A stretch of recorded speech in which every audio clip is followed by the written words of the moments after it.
listening to the CD Baby CD Baby DIY Musician Podcast.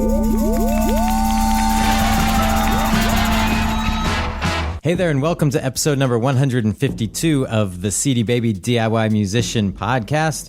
My name is Kevin, and joining me for this Roundtable edition is Chris. Chris, how are you?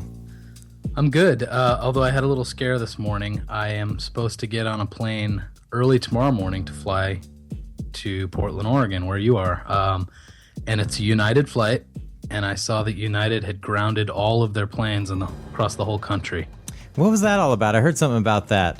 It was like some sort of landing gear. The computer system that controls the landing gear, I think, had a glitch. So the FAA or whoever regulates that forced the airline to ground all their planes. But it's been fixed. So you can't land a plane without computers these days. We'll see. Hopefully, I land correctly tomorrow. Oh man, I feel for people that are traveling for work and for being out on the road. All the years, like the last year where I was doing Small Town Poets full time, almost all our tour dates were fly dates, and never once did we really miss a plane or have a delay that impacted any of our shows. It was quite amazing. Wow. Well, you were contemporary Christian act, so the Lord was on your side. I'm sure that was it. Iron Maiden, on the other hand, that's why their flights got canceled all the time. That's why Bruce Dickinson had to learn how to fly, because God was trying to stop them. Exactly. Well, we've got an action-packed show today. We have so much listener feedback, some great emails about Apple Music, some calls, some not about Apple Music, some about other topics. There are other topics floating around still, and so much to get to. So we're gonna start diving in. But first, Chris, you may have heard me mention on this podcast that in October we are doing a DIY Musician Conference in Chicago, October 23rd through 25th. I'm going to be there. You're going to be there. And I think everyone listening to this podcast should be there. It's going to be a great time. But actually, really looking forward to that. We just want to make sure everyone knows that it's $49, and that's the early bird special price. It's going to go up at the end of July. That's July 2015, just in case you're listening to this podcast sometime in the distant future that you're not confused. July 2015, at the end of the month, it's going to go up from $49 to something much, much higher, like $79. But $49, yeah. Which is still a steal for a 2-day or 3, what is it officially? It's 3 days. It's like 2.5, because Friday is going to be more some evening light content, just gathering. We're going to have a open mic night on Friday night. All day Saturday, there's going to be some great conference topics, and we're posting stuff about that on the DIY Musician blog, but also the website for the conference is DIYmusiciancon.com, DIYmusiciancon.com. And the cool thing is we're still getting ready to announce speakers, and we've started to announce some of the panel topics. The great thing about putting together this conference has been that in the spirit of this podcast, we are really making sure we're vetting people. We're making sure that it is really action-packed, actionable content that you as an independent artist can take and really either move your career forward, feel very inspired, learn something new, tips, tricks. It's not going to be the head of Universal blabbing about how they need to do something different with YouTube or whatever. I don't know. Those things can be... I went to a music conference last summer, which will remain nameless, that was almost entirely a waste of time. It was, panel after panel of, very qualified, very smart people, but all theorizing about this stuff that had almost nothing to do with independent artists, like super high level... I won't even get into it, but it was just like, this is boring, and probably 80% of the people in the audience don't even know or care about what you're talking about. Yeah, and so we're making sure that doesn't happen. You are going to Get your money's worth, and it's going to be a great event. And I can't wait to hang out with all of you.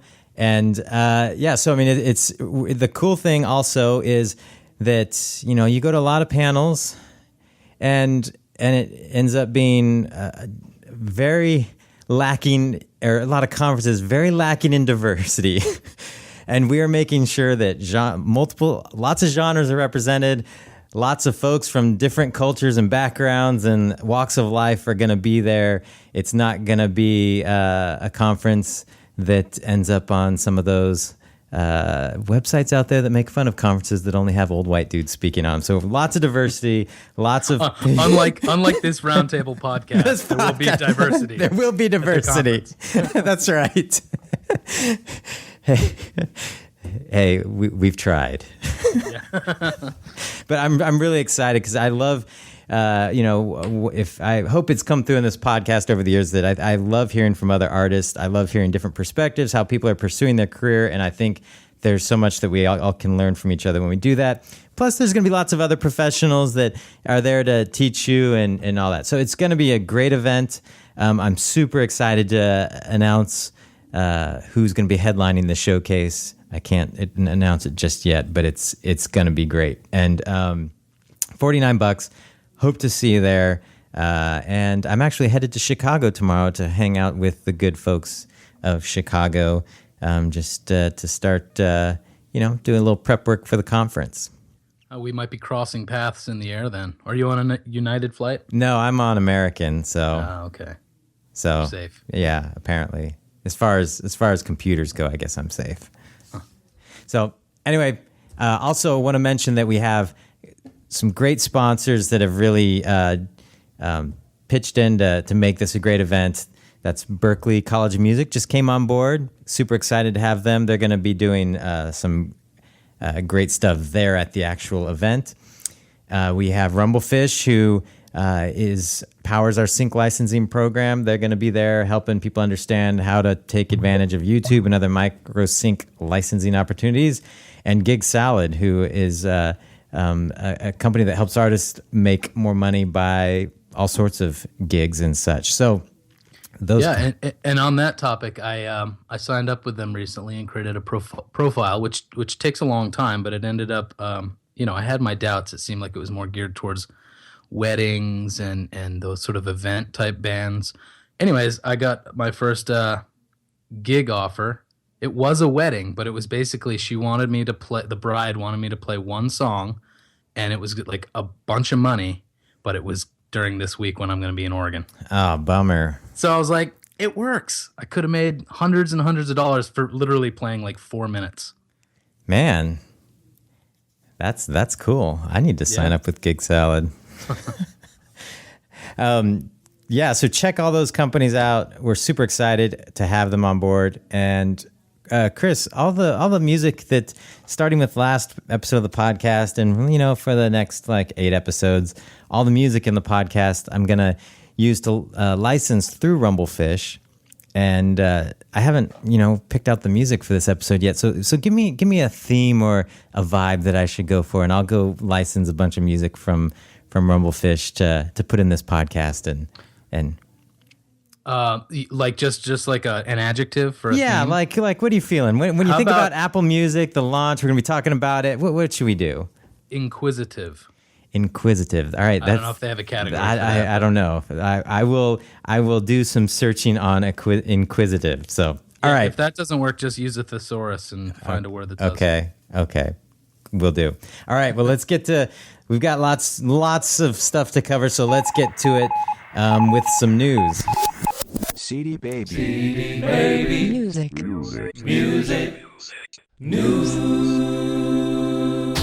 Well, a lot has happened since our last Roundtable edition, where we had our Apple Music preview episode.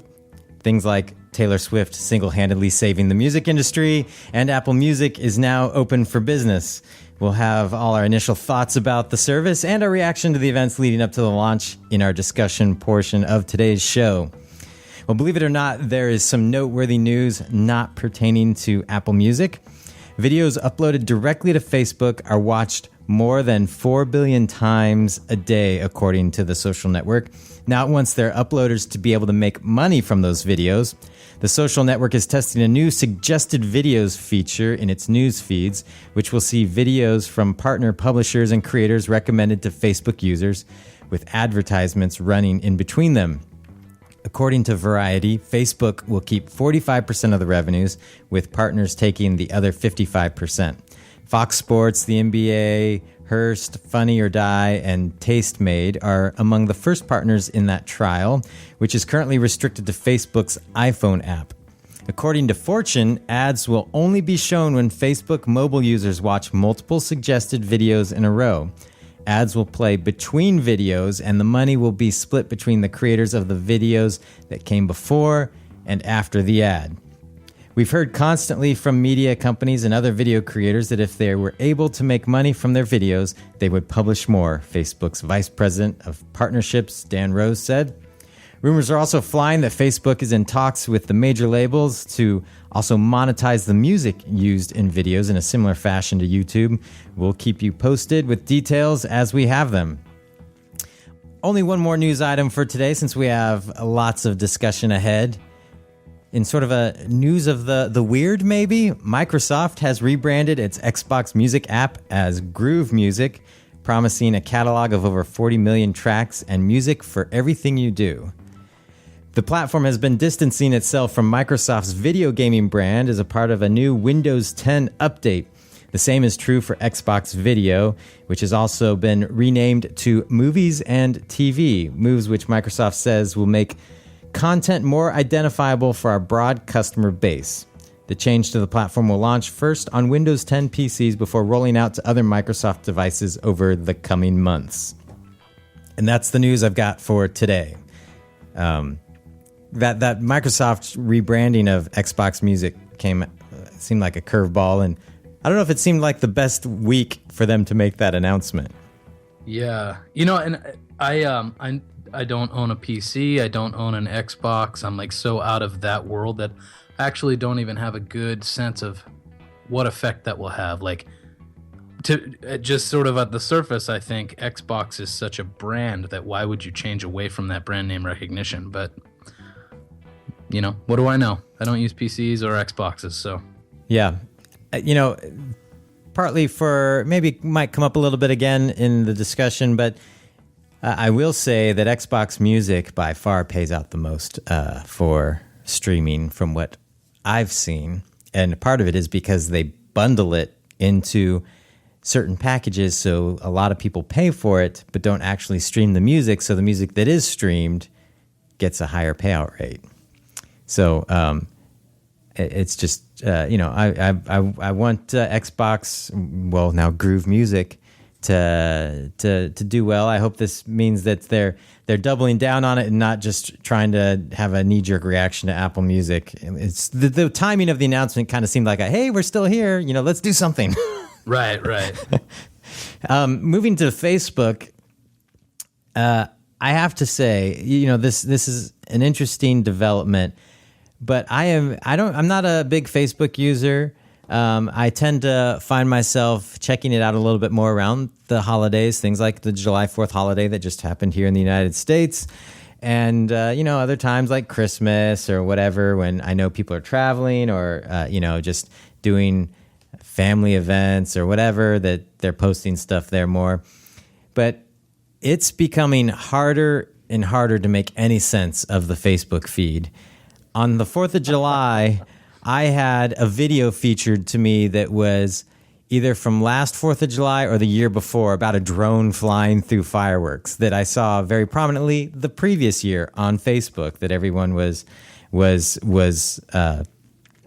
that everyone was sharing. And so it was, I'm like, I want to see something new. I don't want to see something that's a year old. And I saw other people complaining about that. And I've heard people mention the same thing. So it's like, I don't know what's going on, but a social network that I really have no idea what conversation I'm tapping into, it's really bizarre. Well, probably that happens a lot on Facebook. People will share articles that are super old as if they're, very new because something about the topic relates to something that's current.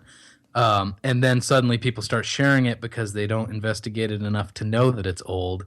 And then suddenly it's trending. So maybe a bunch of your friends were showing this drone flying through fireworks video, and I don't know. There weren't. It was like a featured video. It wasn't like it was somebody shared it.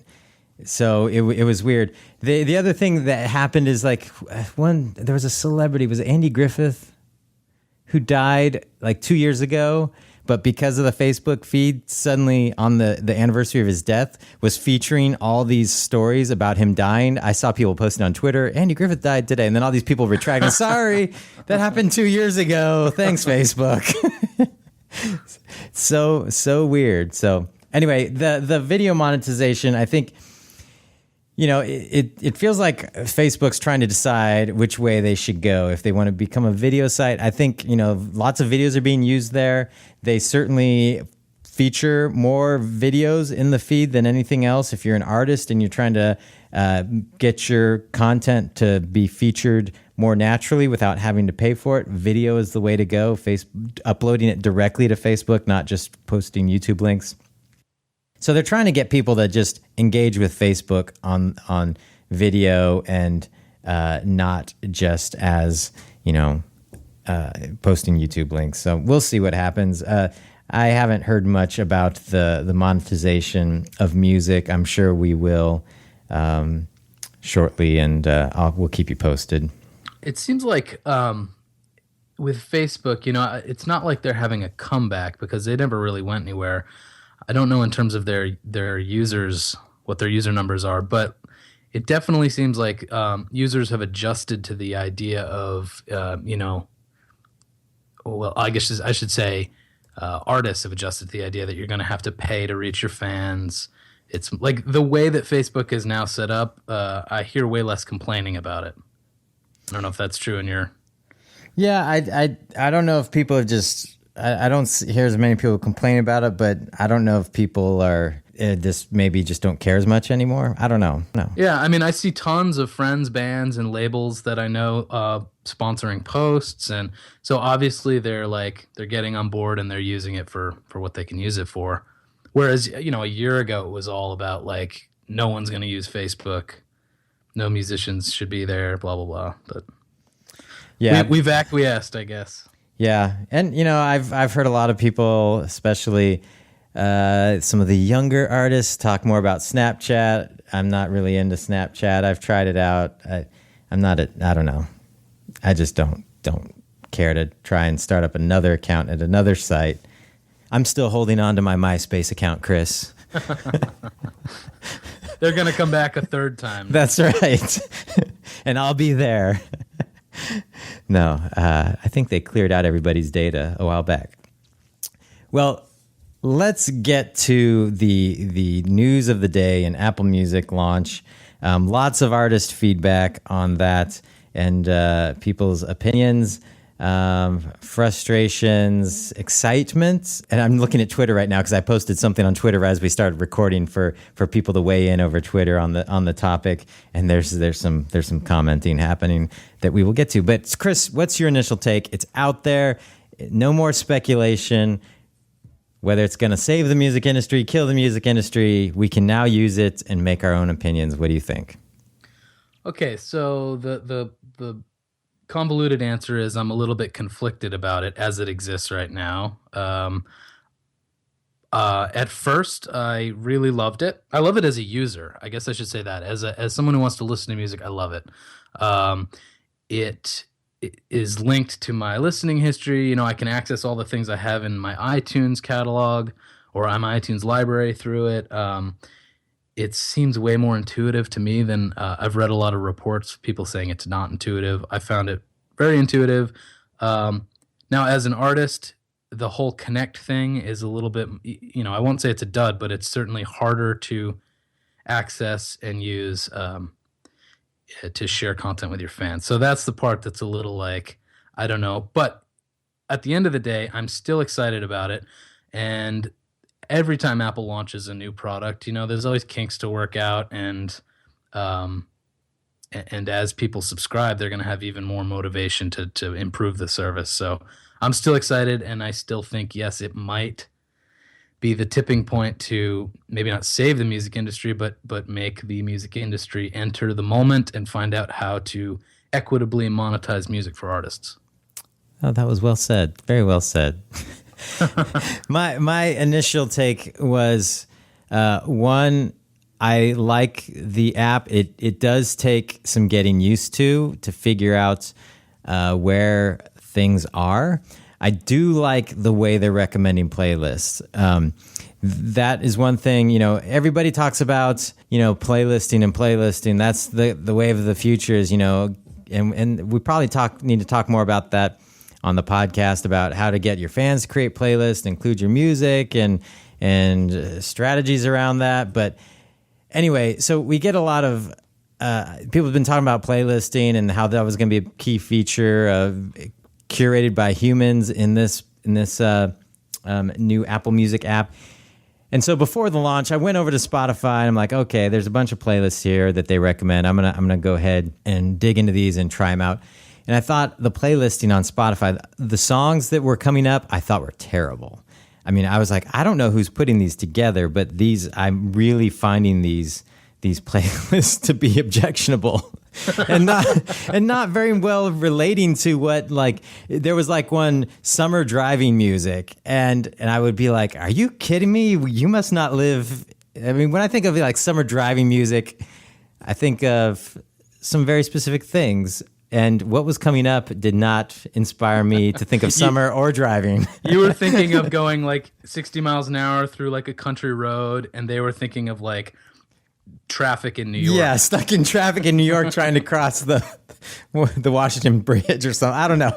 It was just, I didn't find them to match what they were saying they were very, very well. And so the thing I've really liked about Apple Music is I've enjoyed the playlists. The thing I did notice is that playlists are shorter than I would expect, and it seems like a better feature would, once the playlist ends, would be to have it pop up with a button very clearly saying to launch a iTunes radio channel based on this playlist, and that way you can just have it continuously playing. Like, oh, I like this playlist. I want more. That's kind of how I was left. Like, I want more, but that playlist is done.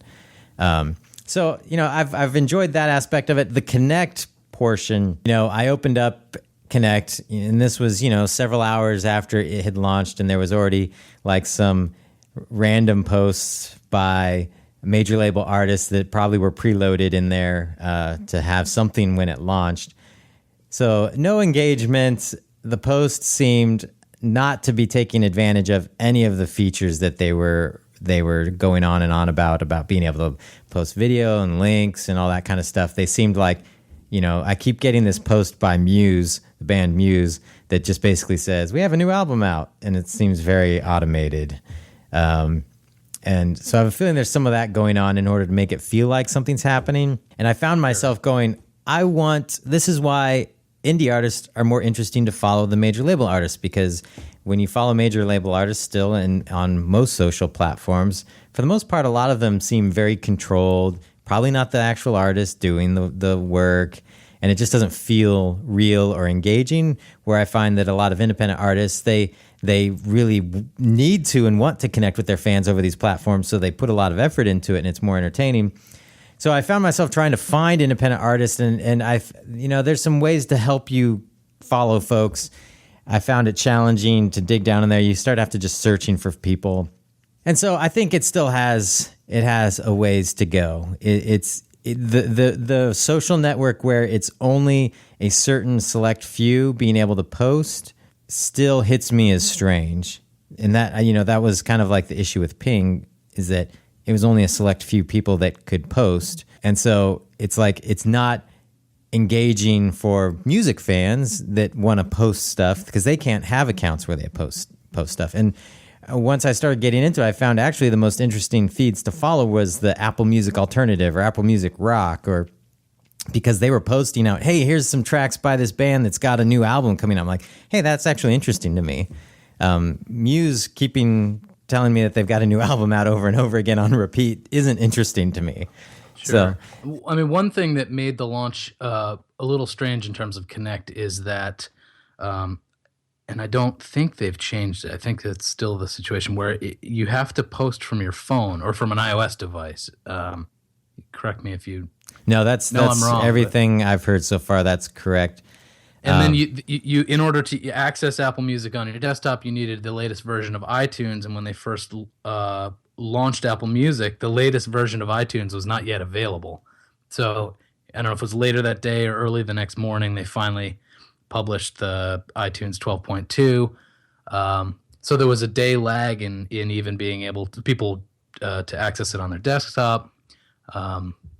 But I actually have liked when I open up iTunes on my computer, going to the Connect tab, and you can see kind of the feed that way. And there are some artists I follow that are pretty good at, Tame Impala has put some video up of them making some new music, and Robin has posted some pictures, and so people are definitely using it in the way that we like expect indie artists to. But yeah, and I've heard lots of stories of folks having issues with posting and claiming their accounts. Right before we recorded this, somebody told me that however they ended up going through with hooking Apple IDs to artist accounts, apparently people have been able to snag artists that they don't own and have their profiles up for sale on eBay. That's just what someone told me right before I walked in here to record this. I know that I submitted something to claim one of our artist accounts, and I'm wondering if I just didn't go all the way through it. Like I was waiting to make sure that take pictures of the process, and then I forgot to go back and do it. But I thought I claimed the Small Town Poets account, and I haven't heard anything. I'll go back and do that today to make sure that see how the process happens. Part of me is like, the first day software launches, there's always bugs, and then they release a patch the next day or two, and everybody who waited feels like that was a good decision. Lots of issues. Now, this is the two big things that I think could have potentially hurt Apple Music. One is a bug that has apparently scrambled a lot of people's files on their hard drive. And Ari from Ari's Take, who contributes to our blog every once in a while, has been on the podcast.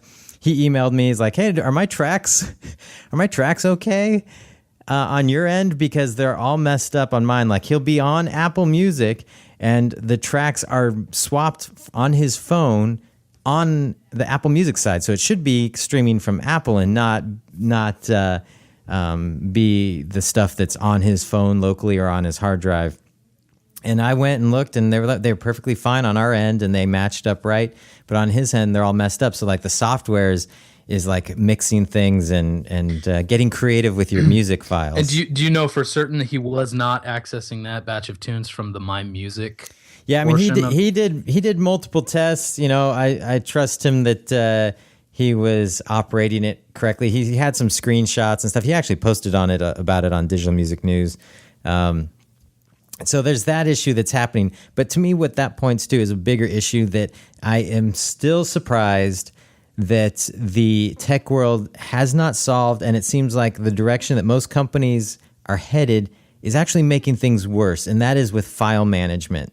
There is fear that people who've built up large catalogs of music, that these services will accidentally delete them, remove them, mess them all up. And I think where Apple has kind of gone in a frustrating direction, at least for someone like how I use music, is they want everybody to have their own Apple ID. And so all these devices can be synced and all that, and it sounds great. But what really happens is I have one computer with my music catalog attached, and I don't want multiple Apple IDs having to access that catalog, because then it just starts to be like various people are messing up the catalog without knowing it. Mm-hmm. And then things get deleted. Things aren't syncing. You think you synced and you just deleted something, or it's just there's a long way to go with file management. It's almost to a point where I've seen some people go, you know what? I'm concerned. I'm actually concerned that I'm just going to wake up one day and everything I've purchased is gone.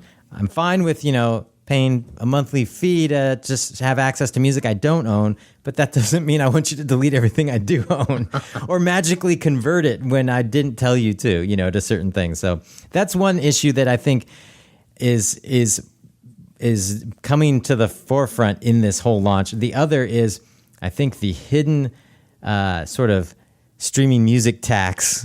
I'd be curious to see what people who've been using Spotify or maybe even Pandora on their phones for a long time think. But the cable bill, data usage on your phone, that's actually been the biggest concern for me. Like, 'cause when I'm traveling for work, I'll stream a lot of Netflix, like in the hotel room or whatever. And there was one month where I was doing some touring and traveling for work, and I had a massive data bill and didn't realize it. And I didn't think that I had been streaming all that much music. It actually turned out part of the issue was I had started like streaming a bunch of podcasts, and instead of just downloading them when I had Wi-Fi, just like listening to them from the cloud, and it just sent me way over. So those are some other concerns. Like, I could see people next month getting their data usage bill and freaking out because... Well, I also imagine that I can see that on like a long car ride or something like that. But that's definitely the benefit of, they have these features where you can essentially download a certain amount of tracks temporarily through the streaming service. And then, if it's 10 songs or whatever, hopefully that gets you between your home and work. Then when you're at work, you access the Wi-Fi and you can readjust those songs for your ride home. Yeah, and they have that, and the thing is, like, I did that from work the other day, where while I was here, I was streaming music over the Wi-Fi we have here in the building, and then when I left, I was switching to some music that I knew I had on my hard drive on my phone locally, but was also on Apple Music. And when I switched to my music, it before there was indicators of whether or not those tracks were in the cloud or they were actually on your phone locally, those indicators weren't there. And I'm like, what's to say that they don't... I mean, how do I really know without turning my phone off that it is actually streaming the tracks I want them to... I don't want to be streaming this over my data connection on my phone. I want it off the tracks that I have on the hard drive, but they changed the interface, and it's like, sure, I pushed my music, but what does that mean? I mean, we've got, someone like, I'm hearing people like Ari say that, hey, it jacked up that. So how do I know what I'm really listening to? So, Well, I guess you just have to turn off your signal and see what happens. Yeah. So anyway, those are some things that there's a lot of user interface things now that they have people using it that need to be ironed out, and, making it perfectly clear that, hey, this is like some sort of icon, logo, something that says this is being streamed from what's on off of Apple Music or what's locally on your phone. Because the other thing why I thought the My Music one not showing those indicators anymore was frustrating is because it's very common for when you do a software update that Apple removes all your files from your phone and puts them back in the cloud if you're using the iCloud service. And so I've been on trips constantly where I get on the plane, I'm going to listen to this, and be like, what? It's back in the cloud, and I can't download it while I'm on the plane. And so without those indicators there, how do I know that it's not that kind of situation where it technically is my music and it should be on my phone, but it's streaming it from the cloud? So we'll see.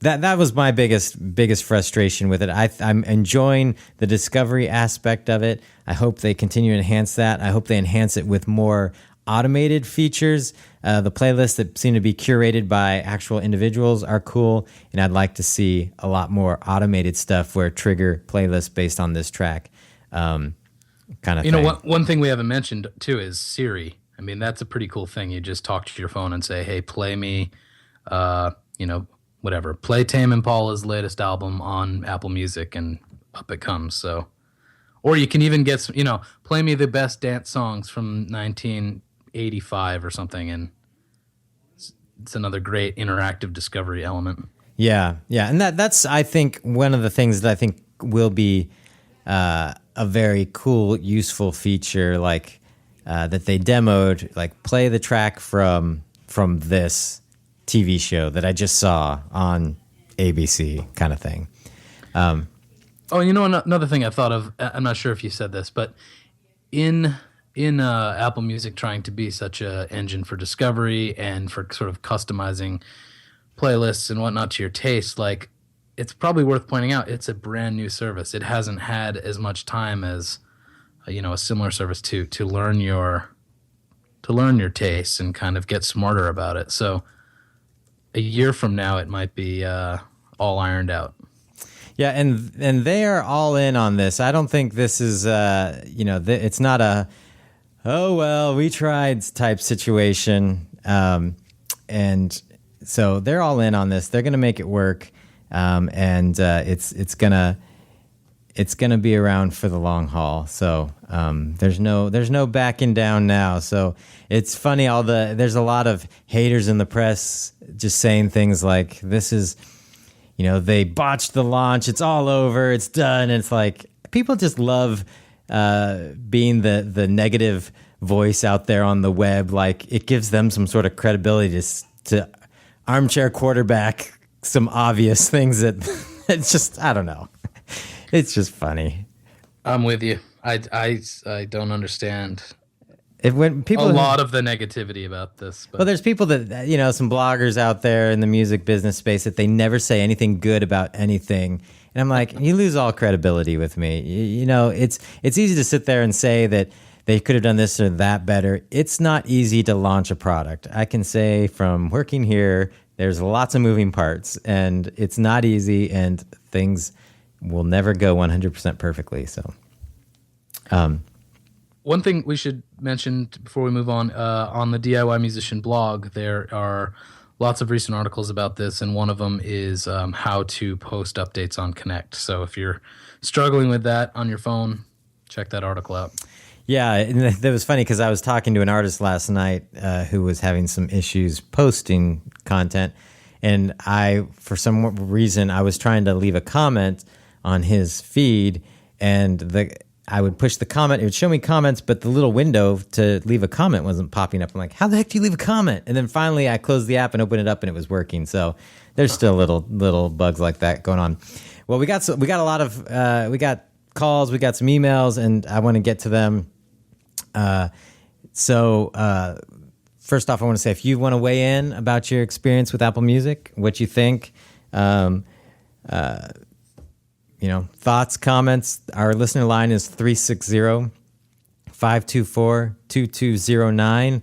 Our email is podcast@cdbabypodcast.com, and you can leave comments on the site as well. So I want to get to this first email from Stevie Z, who's been showing up in the comment section as well. Thanks, Stevie. He said, great show as always. I'm glad you guys are helping dispel a lot of the myths about Apple Music. As always, when it comes to new things, some people get themselves really twisted up over things they don't quite understand yet. I do have two very interesting questions concerning Apple Music, though, one of which my non-musician wife brought up. First of all, she pointed out there is a make available offline option for albums. For example, I went to the Christmas album for Small Town Poets. Thanks, Stevie, for the support. Clicked on the make available offline and download it to my iPod, and now I can listen to it offline. So when people do that, does it still count every time someone listens to each track? For example, if I put that album on repeat and listen to it 10 times offline over the next 2 days, I love Christmas music in July, he says. Then the next time I connect to Wi-Fi on my iPod, will it upload the data that says how many times I listened to it so the artist gets paid? Also, if I stream, say, 20 seconds of a song, does that count as a stream? Where's the line drawn? I know you guys are up to your armpits in Apple Music stuff, but we really appreciate the podcast and emails and comments and everything else. So thanks again, Stevie Z. Well, Stevie, to answer your question, first question about downloading it and then listening to it 10 times, yes. The second you connect to Wi-Fi, it will transfer that data back to Apple Music. So I guess in theory, if someone downloaded an album, listened to it a bunch, and never ever connected to Wi-Fi or their data connection again and canceled their Apple Music subscription, a couple plays might slip through. But in general, every time you connect to Wi-Fi, it's giving that data back. So those plays are accounted for. and you do get paid for them. Also, for the streaming, it's interesting that you selected 20 seconds because that is the cutoff for Apple Music. It does pay artists after a 20-second stream. Please don't go get any grand ideas of abuse, people out there who think, I'm just going to go stream all my tracks. 21 seconds. 21 seconds. 21 seconds. There have been people that have released albums with every track being 21 or 22 seconds or 30 seconds that have made big press, and I think we've talked about it on the podcast. So don't do any funny business. But yeah, 20 seconds is the cutoff, and with other services, it's actually a bit longer. So Apple is being gracious there. So yeah, that's where the line's drawn, and anything over that it counts as a stream, and you get paid. So thanks for that email. Let's see, we got some more here. Martin Kennedy, who has been with CD Baby for a very long time. His group's called All India Radio. A little anecdote about All India Radio. I discovered their music years ago because I was walking through our warehouse and saw their CD on the shelf and really liked the album art. And he does have very nice album art and has this whole kind of visual thing going that's continuous through his entire catalog. Anyway, he said, I contacted Apple Music to ask how to update my artist image, which defaults to my latest album art, and there is no bio. This was their reply. To update your artist image profile, please reach out to your music provider and have them update your artist image on the iTunes Store. The artist image file you provide will be updated on Apple Music Connect and the iTunes Store artist page. So he's asking, can we do this for him? We are working to figure out the best solution for Martin, for artists that are in the situation as yourself. I've got a little fix I can hook you up with. I'll email you about, and we'll get you taken care of. But I can say that how they had planned to do this, from what we knew and could see, changed last second right before they launched Apple Music. So originally we thought it was going to happen one way. It appears it's happening in a different way now, and we're working to accommodate artists, all CD Baby artists who use us, to get to Apple Music to make that happen. So details on that will be coming, and we'll keep people posted. Probably keep checking the DIY Musician blog. We'll definitely post something there when we know for sure. And that's been a very popular question on the blog. Lots of commenters curious about how to update their photos and bios. Yeah, I'm sure it is. So we've got a non-Apple Music question here from Jeff Schiller. We'll go ahead and answer this. Then we've got a couple calls that will take us back into the world of Apple Music. So he says, love the podcast and appreciate all the info. I have a couple questions. I write all kinds of music, songs, jingles, film scores. With the film scores, I don't own the rights to the video. Often I have rescored someone else's film or a scene from a big blockbuster type film. If I post these on YouTube, can I monetize the music I wrote through their monetization program? He's got a couple more questions, so I'll read them and then we'll take them one at a time. CD Baby Pro. I don't really have any albums of my stuff, although I'm working on that. CD Baby Pro sounds amazing. I'm already an ASCAP member. I noticed that the fee for CD Baby Pro is either per song or per album. A lot of my stuff is 30 to 60 seconds long, jingle length. It seems like it would be costly to pay CD Baby to register each one. Should I combine them into an album, say one called Jingles and called Film Score, something like that? And then last question. I'm a co-writer of the songs on an album that CD Baby that's called Too Hip to Be Smooth by a group called Table for Five. My partner on the album was Gene Hughes, who passed away a few years ago. I don't have any of the administrative login info for that account. He did all that. I've contacted his wife, and she doesn't know or want to know anything about it. Wondering what I might be able to do to get that album on CD Baby Pro. Thanks so much, Jeff Schiller. So let's start with the first one, the film scores. Yeah, you don't have if you don't have the rights to the video, they won't let you monetize it. That's the simple answer. However, it's entirely possible that you put your upload those videos, and depending on if they recognize the video content, they may let you, but it's best not to even bother going down that road because they could give some copyright strikes to your channel, which could permanently hurt you from monetizing anything you personally upload. So if you don't have the rights to the video, you cannot monetize it legally. And I make that distinction because sometimes YouTube may not notice something or it may not be found that you don't own the rights to that video, and it seems like, oh, I'm monetizing it. Everything's perfectly fine, and then suddenly you get slapped with a copyright strike.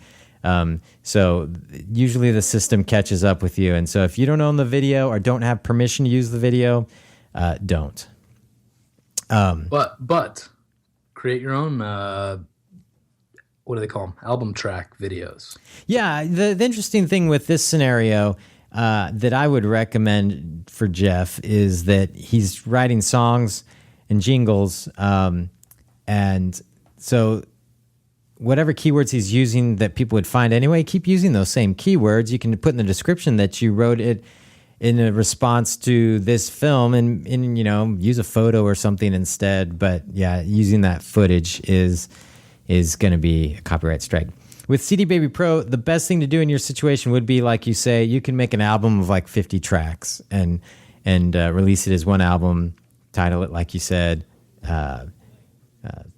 film score or whatever, and we can admin the publishing on that for you. And for the co-writer situation, that's a tough one. That's a bummer.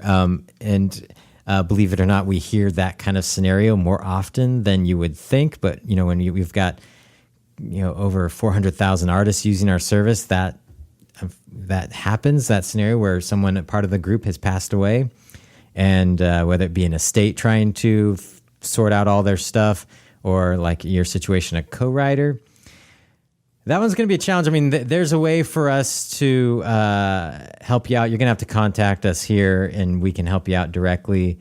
It's probably going to be a little bit of legwork for you to prove some ownership. It's kind of a bummer that the estate doesn't seem to care in this scenario, and maybe they'll come around to it. I don't know how recent this was. It could be that they're still struggling with the loss and don't want to think about that stuff at this point, but just contact us and we can kind of help you through that. We got some calls, Chris, and we probably only have time for one of them at this point, so we'll do the Apple Music one, and then I'll save the other one, which was a good call. We've got Dave King. Oh, it wasn't Taylor Swift? No, we'll close on Taylor Swift. I thought she was gonna be the caller. No, did she call us? If she did, I missed it. I'm sorry. Yeah. Sorry, Taylor. But this is Dave King. He's got a call about Apple Music. Let's listen. Hey, this is Dave King from DaveKingMusic.com. I have just a comment about the Apple Music show that you did. I think people are so used to getting music for free these days that coming up with a $10 per month subscription for Apple Music might be a problem. And I wonder if ultimately the way it's going to work out is that the Apple Music product will get bundled in with some other service that Apple sells, and then you would get like a package kind of a deal, and then it might seem like a more reasonable fee to subscribers. So anyway, that's my 2 cents worth. Again, Dave King at DaveKingMusic.com. And thanks. Keep up the good work. Enjoy the show. Thanks. Bye. Well, thanks, Dave, for the call. I agree 100% that that's probably what eventually will happen, that these things will all be bundled together. I'm sure that Apple has its sights set on creating some sort of Netflix-type environment and moving all these things together to one fee that just becomes your entertainment fee that we get, how many Americans are there now? 250 million? 300 million? I think it might be 300. 300 million people in the U.S., a good portion of them, like 150 million of them, paying a monthly fee, plus all the people around the world. And suddenly there's lots of money, but probably with users that aren't, a good portion of people that aren't as engaged. And that actually works out better for you, the artist. That's why Xbox Music I was saying pays out pretty high streams. If you look in your CD Baby account, you'll see, and you've had some Xbox Music streams, compare what you've been getting from that compared to like a Spotify, and you'll be like, whoa, there's a big difference. And that's because Xbox Music has been bundled in with other services that people may or may not be using.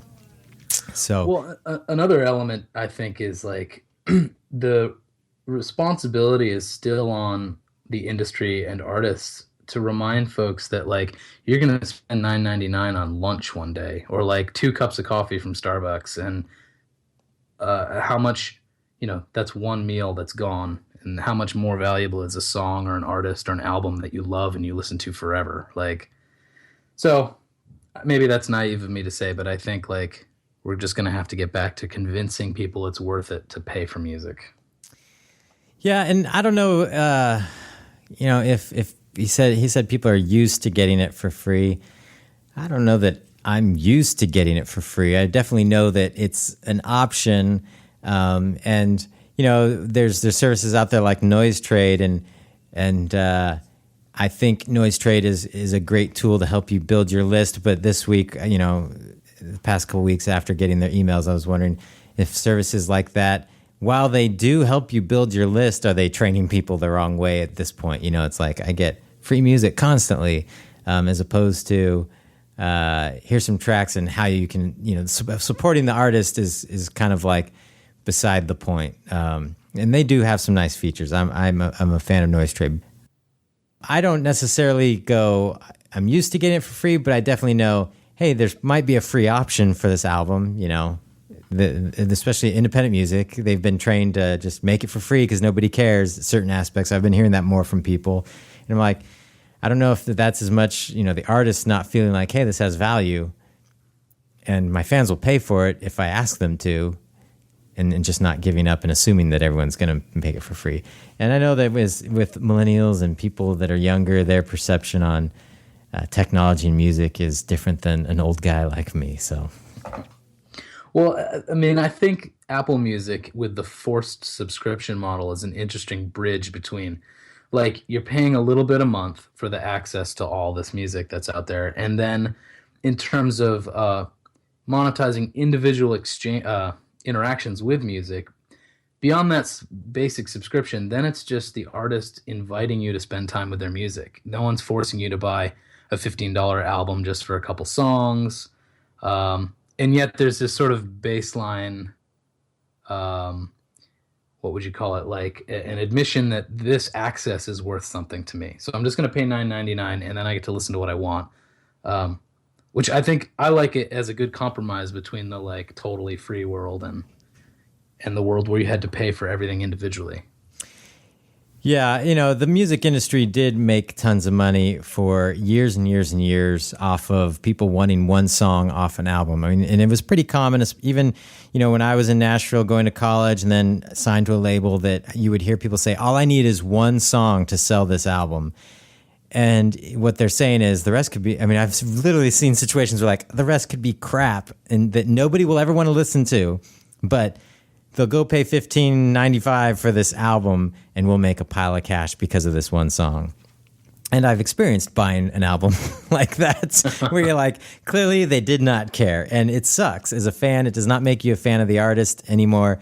And so, there was downsides to that world as well. And I think, I agree with you that I'd rather start training people that, hey, it has value. Let's have some, monthly something and get access than to just go search for it for free. That's better. And I think that there's still a lot of things that need to be settled and made better for artists. But, one thing I was thinking about, kind of close on this, and this kind of ties in. We didn't mention Taylor Swift at all, really, about what she did, and everybody seems to know at this point that she tweeted out or posted a letter to Apple saying that artists deserve to be paid, and that seemed to be the straw that broke the camel's back that got them to pay for the 90-day free trial period. And so anyway, the one thing I was thinking about, when I went off to pursue music, nobody anywhere was talking about the rights of artists. Nobody cared. In fact, one of my uncles told me, "Why do you want to major in music? You're never going to make any money." Nobody cared about the rights of the creator. It was not in the news. It was not something fans recognized. The industry at large was very happy to make piles of cash off the backs of artists. There are still plenty of people that want to make piles of cash off the backs of artists, but I think we've come a long way where, we've got major legislation trying to get passed to protect the rights of songwriters. Things like what Pandora pays and streaming rates are making national news in a way that is trying to say, hey, are we taking care of songwriters? Are we taking care of the artists? Are they just making money and discarding the art? Those conversations are happening. I think that's something to be very optimistic about. When I was on a label and there was no one saying, hey, these are the things to watch out for, to protect your rights. And when you kind of get disillusioned and leave, it's kind of like, well, yep, that's what happens. You don't make any money, so get on with your life. And I think that those conversations have changed greatly, and I think that makes me optimistic about the future and the future of the craft as a musician and what the artist community can do when we keep saying, hey, this has value. What we do has value. We need to figure out a way that it's going to work.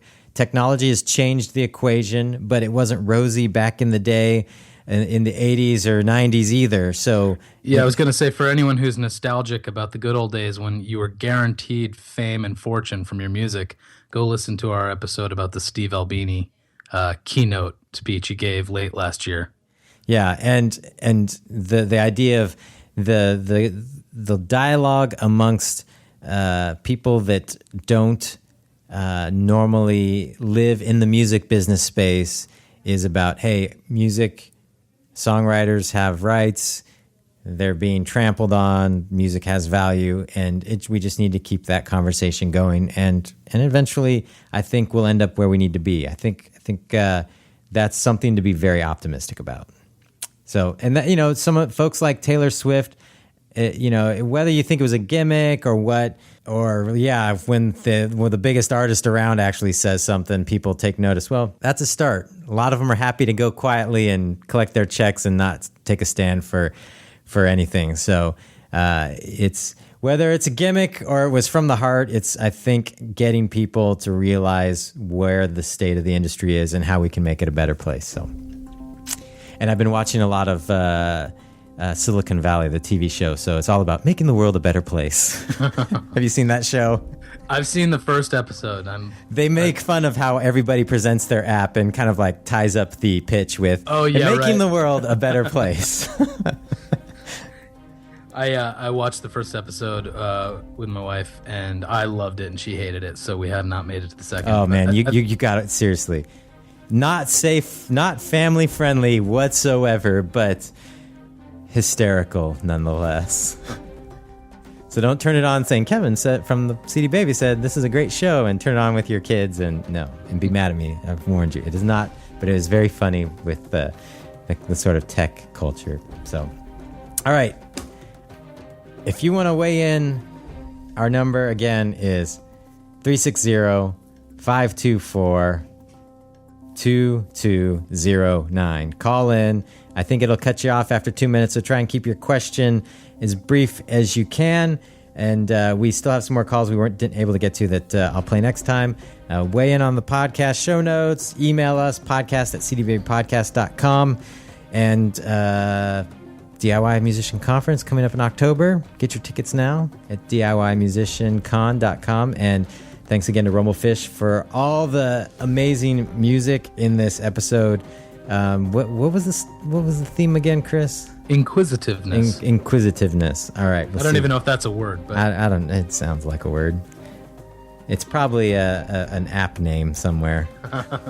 But any final thoughts there? No, I'll see you very soon. All right. Yeah, that's right. We'll be passing in the air, and then I will see you next week. So, all right. All right. Well, trip. Yep. And thanks for listening to the show, and we'll talk to you soon. See ya. Peace.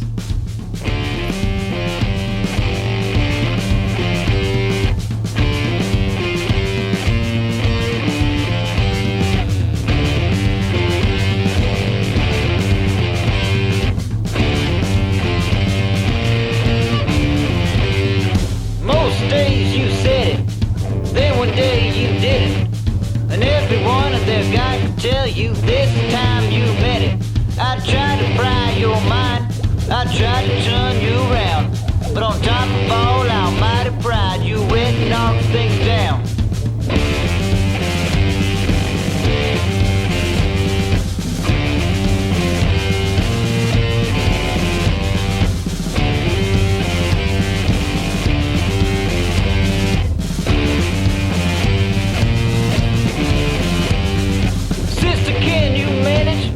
Without a mother to plant it, say it, child, believe it. Your blood has set you free.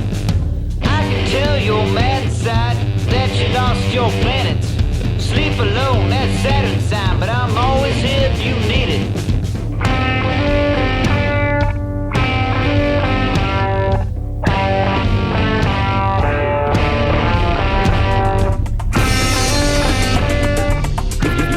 You've been listening to the CD Baby DIY Musician Podcast, broadcasting from Portland, Oregon, USA.